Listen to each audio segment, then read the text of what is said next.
is international reputation. We are a G7 country. We are committed to the rule of law.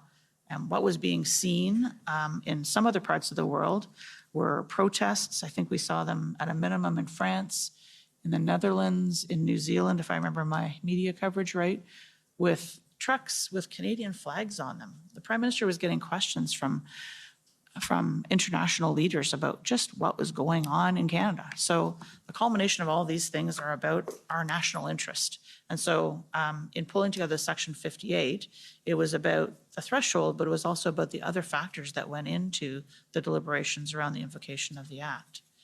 And if I could, while I'm talking about Section 58 just for a minute, I mean, because we kind of got out of the invocation memo, part of what I relied upon in my advice around the advice to invoke the Act was the nature of the Emergency Act itself, temporary, time-limited, targeted measures that would supplement provincial and territorial not displace, that were compliant with the Charter. So it was not just about invoking the Act, it was what the Act was allowing government to authorize to have happen.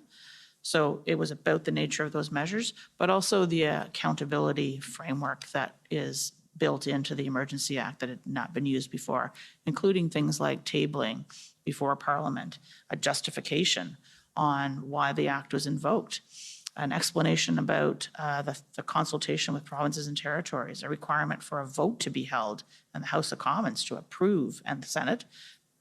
We know the Senate vote didn't happen because the Act was revoked, but the House of Commons approved the invocation of the Emergency Act. There is a process to establish a joint House-Senate committee. There's this process, a commission of inquiry around what happened and and transparency around what happened. There's a very robust accountability framework. So the test was met. Here's I had a level of comfort in terms of the nature of the measures, extraordinary as they were, as last resort they were, and an accountability framework. Just to complete the thought.